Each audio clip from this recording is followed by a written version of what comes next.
So good morning, everybody. It's my pleasure to welcome you all to yet another Greater Vancouver Circular Economy Network session. Today's topic is growth and export strategies for circular businesses. Just first to note that the first part of the session is being recorded. So please remain off camera and submit any questions into the chat if you do not wish to be recorded. Breakout rooms, which we will be going to later on in the session, will not be recorded.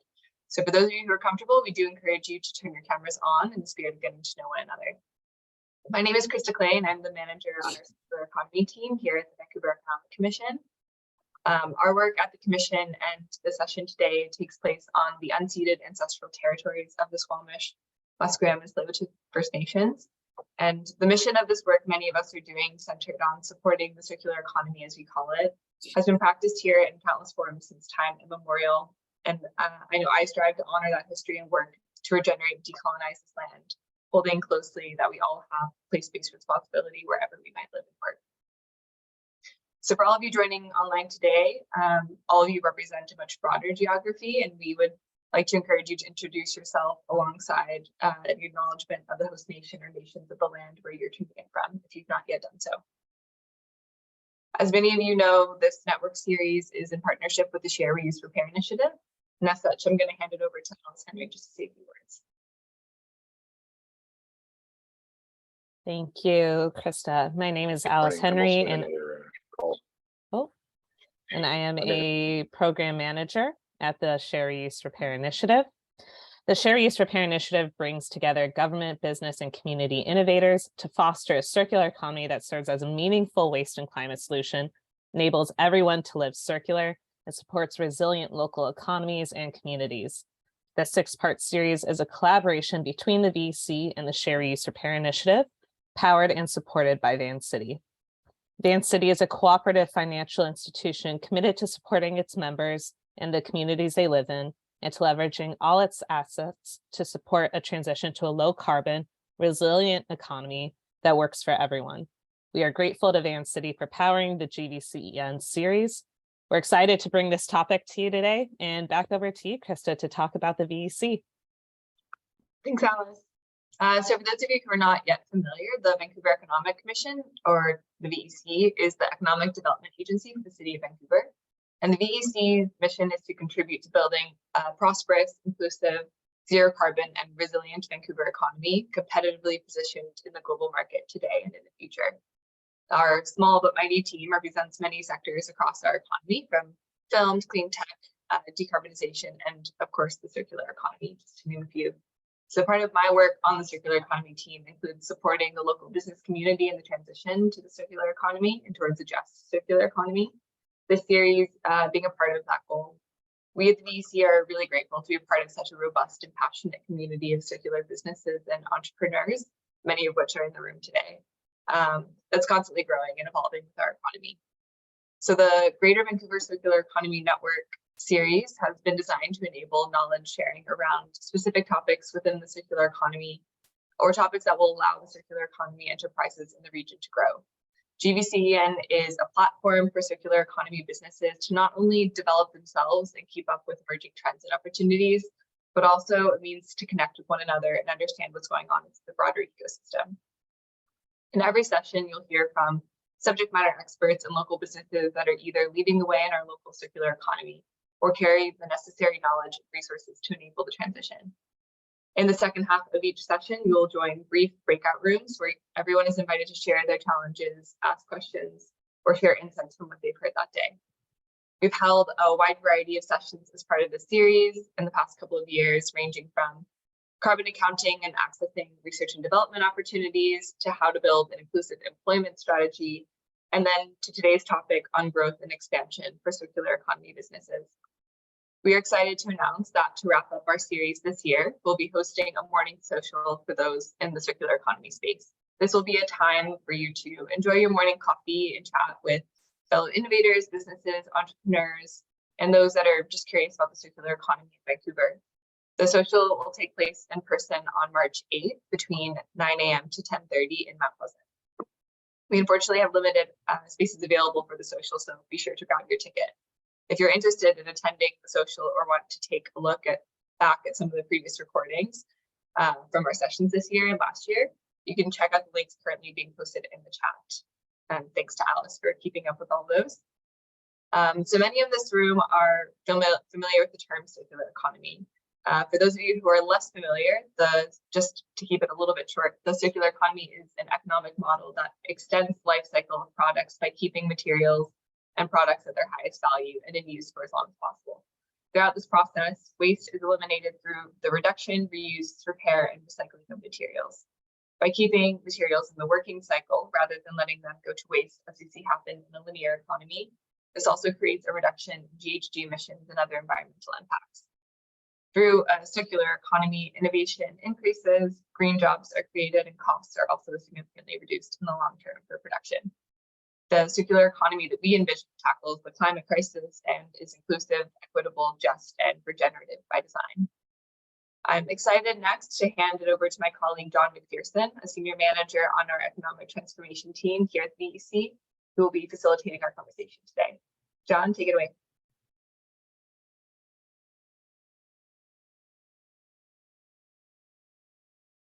Thanks, Krista. Today, we are here to talk on the topic of growth and export and how, as a circular economy business, you can scale your efforts. Small and medium-sized businesses are the engines of Canada's economy and accounts for a vast portion of businesses in the country, and the majority of exporters are SMEs. Export businesses have shown to have higher sales, grow faster, and be more resilient. So it's more important than ever to be competitive and to be globally competitive. The Smart Prosperity Institute recently reported optimistically on Canada's circular economy potential. Given the globalized nature of the world economy, trade can play an important role in driving the circular economy transition. So this is particularly important for natural resource producing and exporting nations like Canada, with opportunities to export not only products, but also services, technologies, and knowledge related to CE, circular economy. So as circular economy businesses, there is more to consider as you expand to new markets, as likely a circular aspect to your business is key to your local setting. So a common question that remains then is how to bring that same circular value that exists within your current local context with you into this new market and continue to keep it core to your business offering. So our speakers today range from those who are experts in supporting businesses in this process of entering new markets to those who have successfully navigated the expansion process themselves and managed to stay true to their circular value and vision. So we hope that their sharing today supports some of you in your journeys. Please keep track of your questions or insert them into the chat, as we will have a brief Q&A period following each presentation. So to kick off our discussion today, I'm pleased to welcome and introduce Felix Böck, founder and CEO of ChopValue. Felix is responsible for a global network of decentralized micro factories and is on a mission to make a circular economy to the norm. So Felix will be giving us a dive into the success of ChopValue and how his business was able to grow while maintaining his circular mission and remaining nimble in his approach. So Felix, you're welcome to take the floor. Thank you, John. And thanks for everyone for inviting me and having me today. I think you're controlling the slides, so I'll need to work on my signal to you guys. So when you know to change it, but I like your first bullet point, John, because you're talking about why growth and export. And I think most of the ones that are listening in today, the obvious answer is because we want to accelerate our positive impact in the best possible way. And I think in order to do that, we want to grow and we need to export the solutions that we are starting here. And this is how my journey started. So I'm talking a little bit about scaling impact responsibly today. What you're seeing in the next slide is where my journey started and how I met John many years ago already, when we talked about all the demolition and construction waste that we have in Metro Vancouver and beyond. And as a wood engineer, coming from a much larger industry, I obviously understand what these volumes look like, but I think there's a very, only in the least scenarios, there's actually an emotional relationship to what 600,000 tons of wood waste per year in Vancouver alone. actually means. So I knew I'm not that guy who can, build $100 million engineered wood panel factory, and I think it's always this challenge that people have, especially with good ideas, of where do I start? Where am I actually getting started? And how you're seeing in my next slide is our story started with a very relatable mission, on can we turn the humble chopstick as a thought leader into a viable circular economy principle. And this is how our vision statement came about. I walked away from our transfer station and some of the landfills that we have in our area, and I thought, what if I could create a viable circular concept based on the humble little chopstick that we can urban harvest and turn into new beautiful products. So what you're seeing in the next slide is how we're doing it. And I think this is one of the most crucial principles of our growth philosophy. We very early on decided, I think, day 2 in business, that we want to grow the made local principle on a global scale. I never intended to get into recycling chopsticks for a living, to actually recycle chopsticks and ship them from all around the world to Vancouver and build the next best gigafactory. I know, that is really against the principle of circularity, the principle of understanding the carbon footprint of shipping, and the principle of shipping in general. If you have a chance to build such a relatable community-based business, you need to also build it with your community, made local wherever you are. And how we designed that principle of growth was really finding the perfect size of manufacturing that is still bringing state-of-the-art engineering together with the most efficient way of turning an available resource that we have in front of us into a beautiful new end product. And we call that urban harvesting, on a scale of a microfactory that we can replicate in every city that we're expanding to. So the next slide shows you the illustration of what this ChopValue microfactory concept actually does. So I'm trying to keep this very simple, just because of the time that we have together. So coming as a factory planner and a production engineer, coming from the big industry, where one of my last projects before ChopValue was a $157 million investment for a fairly large manufacturer, I needed to challenge myself to reduce every unnecessary step in the most efficient way possible to get from the single-use chopstick that we're recycling with our local community to a beautiful end product. And our circular approach is to make sure that we're not just creating the raw material, hoping that someone buys it. We needed to create the end product that we can actually build a brand around it. So in the next slide, you see a little bit on how our products actually look like. And what makes them successful is our modular approach to manufacturing, where we are really going from chopstick to engineered material all the way to end product in one microfactory facility. That allows us to keep the value in-house and create this model of establishing 6 to 8 employment opportunities in every city we're actually expanding this concept with. So when you're looking at our expansion philosophy, I very quickly understood that I was, in the early days, I was the driver of that concept in Vancouver. People got to know, okay, there's this crazy German engineer, he recycles chopsticks for a living and turns them into new products. And I was challenged by, how am I going to replicate myself in other cities?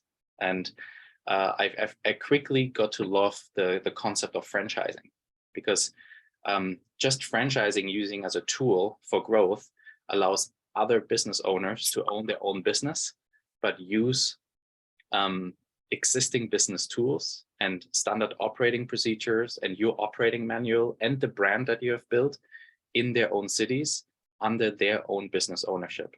And this allows me to make sure that that I know they're invested to have skin in the game and that they want to create the maximum possible impact for their local circular economy in their cities.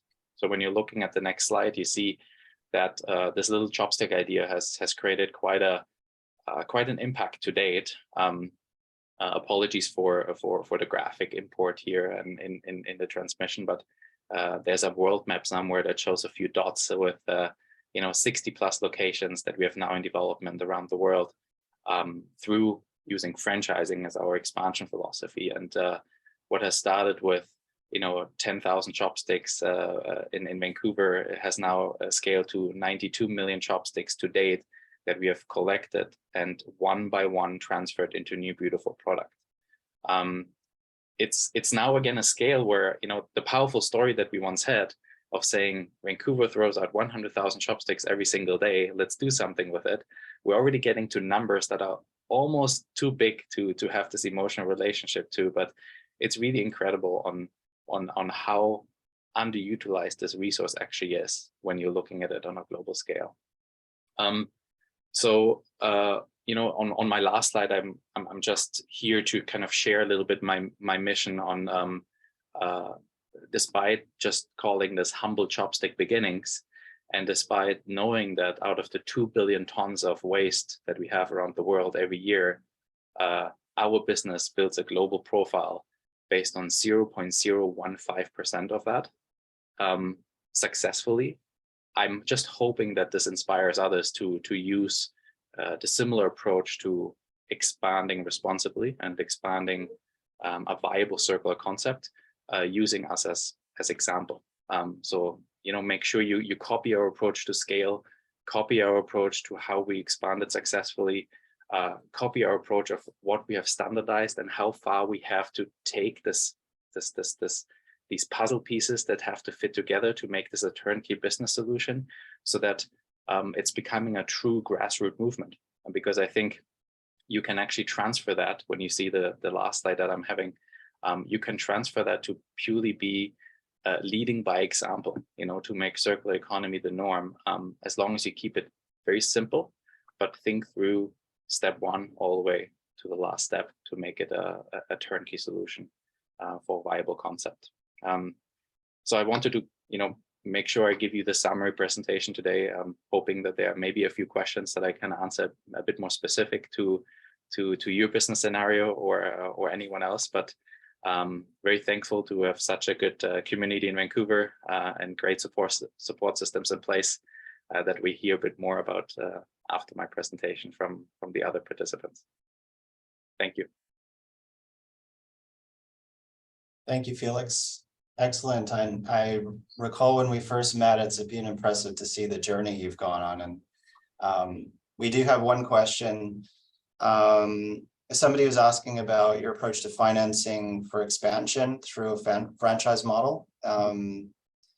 Any response to this idea? How were you able to pitch this? Yeah, sure. So I'm a very optimistic guy and very idealistic guy, but at the same time, I'm also realistic that if I would have gone out to raise financing with the idea to recycle chopsticks, I don't think I would have gone really far. So my approach to financing was the first 1.5 to 2 years, I really bootstrapped the business, making sure that I have something operational on the ground that I already called microfactory, that was running successfully, that had some traction other than just an idea. And from that point on, it was really easy to invite people to our location and said, okay, look, I'm in survival mode the first 2 years. I really want to scale the positive impact. And the way how I want to scale it is with franchising as a tool for growth. This is my plan. This is where I believe this can scale to. And then it becomes this very step-by-step story where if you're talking to the right people that can align their social impact investment needs with the real understanding of franchising as an accelerated growth tool, if you combine these two, then it becomes a really good story for fundraising. And that's what we did, right? That's when we raised the first time a bunch of money to finance that. Great, thank you. And just one quick question. We might not be able to get to all of the questions, but we'll have everybody's questions. We'll try to answer those later or outside of this presentation. Just one quick question, Felix. Are there any opportunities, plans to use other types of recycled wood? Yeah, of course, it's the end goal. I think 5-6 years ago when I started with ChopValue, my sole motivation was I just want to show an example with chopsticks, and I hope others will just copy what I do and be able to replicate that to other resource streams. 5-6 years later, I'm feeling now it's just not happening fast enough, and I might have to tackle this myself, because we have built an incredible global team. We have now the global network to expand to other resources, and the microfactory is developed to be able to do that. And if we just have one more question, sorry, if you can answer this quickly, is your product B2B and B2C, and how do you identify who your target market and who's going to buy these beautiful products? Very quickly, yeah, early days, B2C is super important to build your brand, and it's almost like a paid marketing expense, but most of our money we're actually making B2B because that allows us to scale and scale the solutions and the understanding of the capabilities of the product as well. Great. Okay, thank you so much. Appreciate that and all of the wisdom you have along your journey of expanding and taking your company global. So we're moving on now. Next, we'll be hearing from Heather McDermott. Heather is a Trade Commissioner for Global Affairs Canada, based here in Vancouver. She leads on the clean tech remediation file, specializing in aquaculture, water, soil, carbon capture, recycling, waste management, and circular economy. Heather will be giving us insights into the workings of a trade commissioner and some examples of how they have worked with businesses in the past. So Heather, take it away. Hi, you can hear me okay? Thumbs up, great. Thanks for having me here today. Pleasure to be here representing the Trade Commissioner Service in Global Affairs Canada. And I'm really glad to lead off following Felix because it's just a great example of, I think I'm going to work him into a lot of our slides today on how we help clients and Canadians find export opportunities. So if we could go to the next slide. Just briefly, I'm going to talk a little bit about what the TCS has for you, what our offer is, explain to you what we are. I've got a very heavy slide deck. It's 17 slides. I'm not going to go through every single one of them, but I wanted to keep them there for you for later so you can refer back to them. I'm not going to dive into individual strategies. As we know, just even looking at the people who are attending today, everybody has a different market entry strategy, a different product.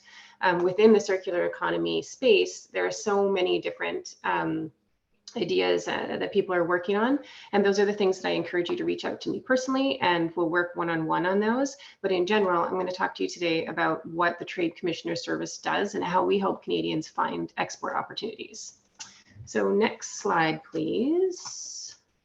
Oh, this is just a visual on how I think it actually refers sort of back to what John was talking about reaching more markets. So it's just a visual of the amount of customers you can reach domestically and what we see as your international potential. Next slide, please. So again, I think John again mentioned this as well. The economic impacts of what we've just come out of the pandemic have reinforced the need for Canadian companies to diversify in our trade. Diversifying your markets, we feel, is the key to achieving a higher level of resiliency during these times of uncertainty and creating future growth. You can see this again from what Felix was just talking about.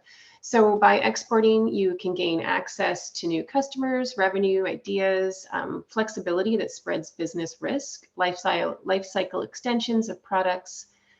And I want to mention that a company doesn't necessarily need to be large to successfully reach new markets. The majority of companies that we work with are SMEs. And we see like tens of thousands of Canadian SMEs that export and do really well. Size is less important than your company's commitment to growing globally. And I think I'll add in here is that commitment to your values as well. Something that Felix had wrapped in there, and I think we heard at the beginning as well, is sort of staying true to that value. So the TCS, which is the Trade Commissioner Service, we're here to help you make that export journey more efficient. we have enhanced tools and services to help you reach new customers. And we also have some high growth opportunities around the world that you can tap into. Oh yeah, things to think about. So you're thinking about exporting, you're thinking like, my company's ready to go. These are the sort of questions we ask you to ask yourself. Like, are you really ready?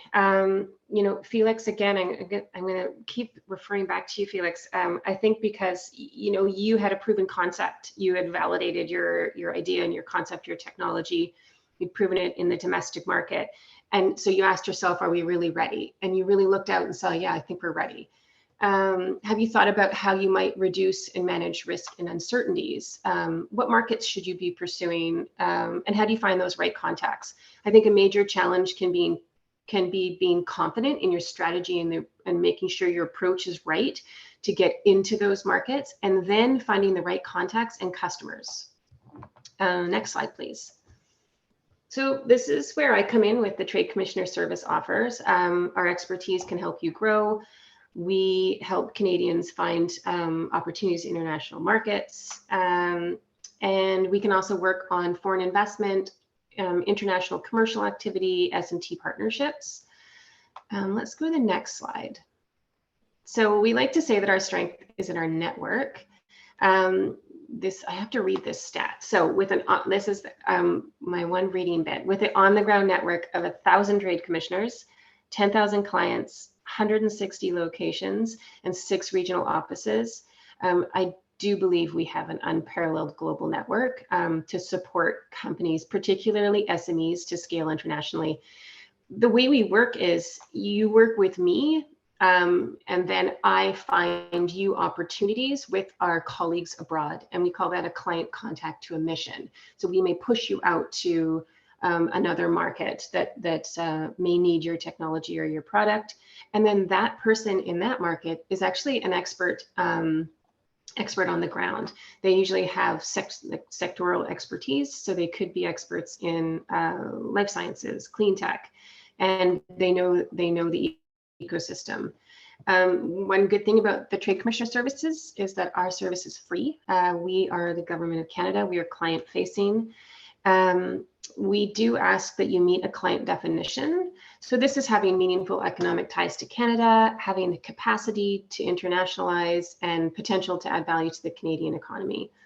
We kind of picture it like when we sort of figure out if you're a client, it's like if you went to the bank for a loan and you wouldn't go without submitting like your business plan for that loan. So we ask you to do the same when you come to work with us. We're going to ask you a ton of questions. We're going to ask you what's unique about your company, your product or service. Like, why are you better? Who are your competitors?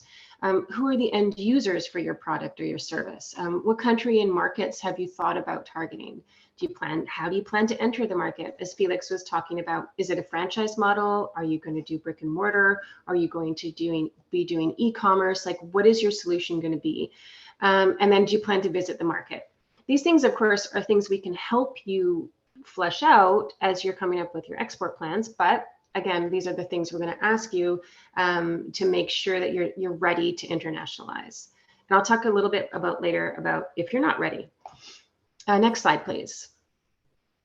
This is just another snapshot into our network. I'm not going to get into this slide too much. I'll leave it with you, but these are our 4 key services. So market insight, new opportunities, connection with key client or key contacts in market, and then resolving business problems, whether that's working through our free trade agreements, or during the pandemic, we did a lot of like unsticking through when we had supply chain disruption and issues. So those are some of the things we can help you with. Next slide. Oh, this is the big one. Everybody wants to know about funding. So we do have a flagship program called Can Export. Actually, today's the day. Can Export just opened again for applications starting April 1 for the new fiscal year. So applicable to this group here today is our SMEs and our Can Export Innovation Program. The SMEs program requires you to be revenue generating, but the innovation program is there to help companies that don't have revenue yet, but are looking for a partnership or an innovation partnership with somebody else in another country. I encourage you to reach out if you want to talk about these programs. It's a cost share for the SMEs. We do 50%. I believe it's 75% for innovation, but I'd have to double check that one. The rules just changed a little bit. These cover your travel. They can help you get to market to go to trade shows. They can help you go meet your partners, understand what you're going to be doing in market. And if we refer back to this couple of slides back, that's how you'll go visit these new markets to understand. Let's go next slide. Oh, the next slide is just a further introduction to the SMEs. So I'm not going to talk about this one. I'll leave it with you, but connect with me if you want to talk about it. So we also have business supports. We have a lot of online business supports. We have export ready quizzes. And honestly, it's a good little tool to find out, are you ready to export? But we also have spotlight series on export topics like e-commerce or market research. We have step-by-step guides to exporting. We also have trade commissioners specializing in regions. So if you want to do business in China, if you want to do business in the US, I have expertise in the ASEAN region. So if you're looking at the Southeast Asia region, we have experts in each of those specific sectors. Next slide, please. I'm just going to quickly talk about two of our other programs. We have a Canadian Technology Accelerator. We call it a CTA. It's a non-equity accelerator program, and it's designed to support the growth of clients. Now, it could be life sciences or clean tech or ICT, but you have to have a scalable service, technology, or product.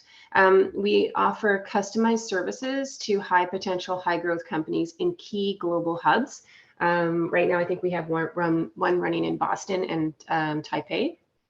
So these global tech hubs around the world, and we will be expanding the program in the future. Again, I put these out in my weekly e-blast, and if you're not signed up for that, send me a note and I'll add you to my list. But that's when we start to do recruitment for these types of programs. Next slide, please. We also have a program called the Canadian International Innovation Program. It's a funding program designed to support research and development projects between SMEs and foreign partners in countries where we have an S&T, a Science and Technology Agreement. So that's Brazil, China, India, Israel, and South Korea. Again, reach out if you're interested in any of those markets and you potentially have an R&D partnership you want to talk about. I can tell you a little bit more about it. Next slide, please.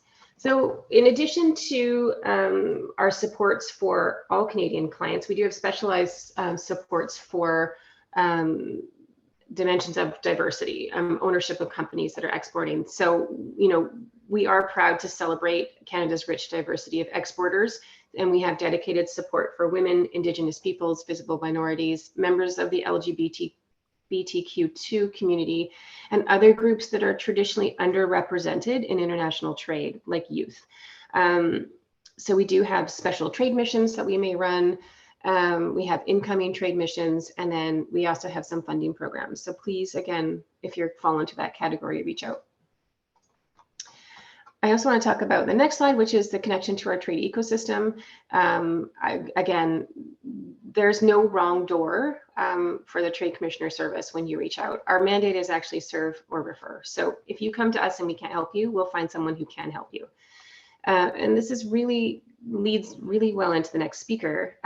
So if you're not ready for the Trade Commissioner Service, you don't quite have your international business plan ready. You may not have a perfect pitch deck. But you've got an idea and you've got something good and you think it would be really good to export. But we can't quite help you yet.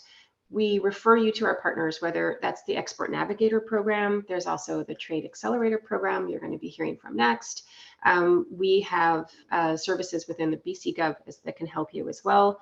So we have a great network of partners out there to support. And the last slide, the last slide is just to connect with the TCS. So, I will give you my email address after, and please at any time connect with me directly. We're always happy to talk to people. Like I said, even if you don't meet our client definition, we can always help you with ideas of what might get you there to then become a client with the TCS. And that's it. I think I'll leave it. I'm at 10 minutes. Sorry, I was just 2 minutes over there. That's perfect. Thank you, Heather. Thank you for your presentation. Yes. I wanted to add, and I've worked with a lot of companies since I've started my position at VEC. And I would just like to add that to everybody listening, the Global Affairs Commission and the Trade Commissioner Service is incredibly valuable service. So please reach out to Heather and the local team to connect you to the global network and wherever you're looking to export into. And they have such a great knowledge on the ground of what's happening in market. And they're incredibly helpful. So I would just encourage everybody to use the service that is available to you. So thank you again, Heather. We just have a couple questions. What stage should the company be in to your client? And I think you answered a lot of this, the question. Maybe it's more the technology readiness level as well. Do they have to be in a certain commercialization stage? Do they have to be a certain revenue? Perhaps you could sort of talk about. Yeah, you know, I guess in the interest of time, why don't I pop the answer into the chat for you? And then I see you've got two there. Yeah. And why don't I'll pop that in there, like good questions, by the way. And then we can come back to it after in the breakout rooms if we want, but I will pop an answer in now. Does that make sense? Yeah, to both questions. The other one was around circular economy. Yes. Yeah. Okay, thanks again. We'll move on. Yeah, of course. Our final speaker today is Ghazaleh Nekui, and Ghazaleh is a business advisor with the World Trade Center Vancouver, who studies and travels to different corners of the world and has a vast amount of experience, international work experience. In her current role, she helps small and medium-sized businesses in BC scale up and prosper internationally through various programs offered. So we're grateful to have her here today. So welcome. Thank you, John. Thanks for that great introduction. Hello, everyone. My name is Ghazaleh Nekui. As John mentioned, I am with the World Trade Center Vancouver. And I also want to acknowledge that today we're joining you from the traditional territories of Musqueam, Squamish, and Tsleil-Waututh nations. And it's very important to acknowledge that we've benefited a lot and gained a lot from their traditional values and heritage. If you can go to the next slide, I'll say a little bit about the World Trade Center.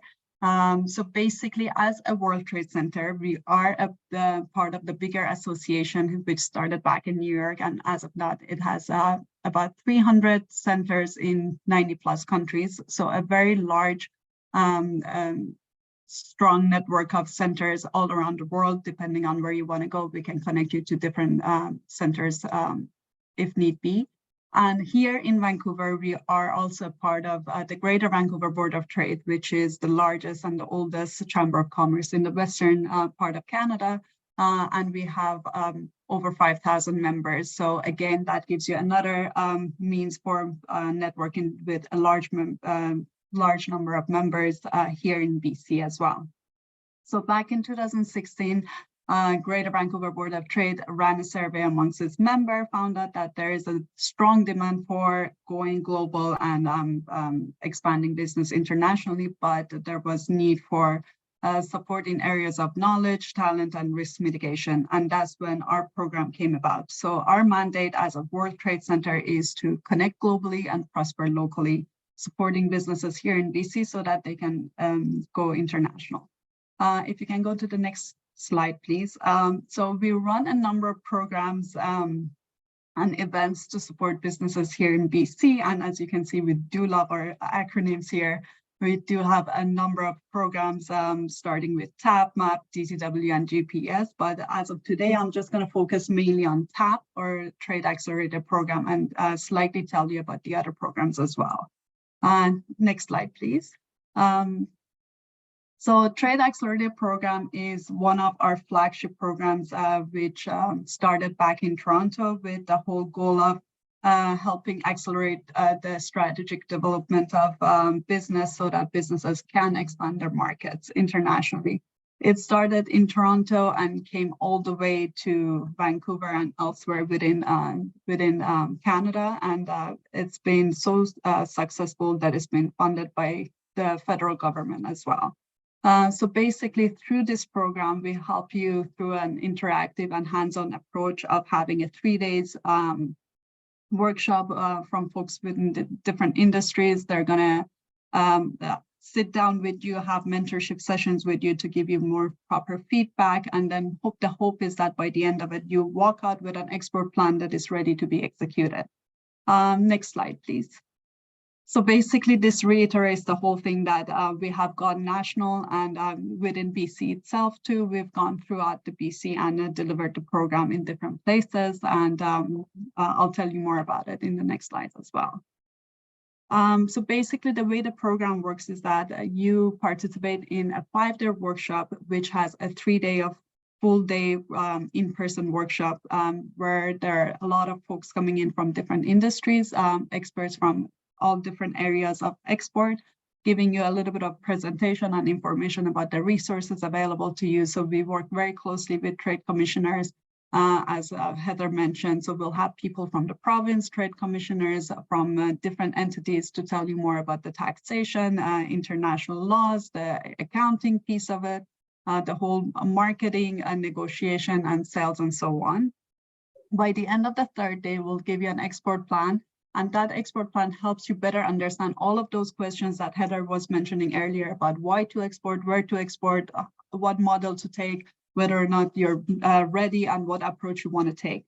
So based on where you are right now and the market you want to go to, you fill out the export plan to the best of your knowledge, you submit it, and then we'll have folks from all of those entities sit down and review your plans and give you one-on-one feedback on where your gaps, how you need to, where you need to work on, how you need to expand and excel in certain areas, and what are the resources available to you here in BC. If we go to the next slide, please. Again, if you can click one more. As you can see, we've had a very strong response and results nationally, but this slide tells you about the BC results that we have received based on the surveys from our TAP alumni. So basically, the average export growth due to TAP has been 75%. There's been an increased revenue of almost 2 million within BC itself, a 50% increase in hiring capacity after graduating from TAP.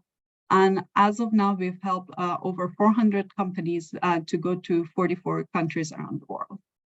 Next slide, please. So who can participate? As one of you was asking about what are the criteria, basically we do have some criteria within our center as well, and that is because we want to ensure that your business is ready enough.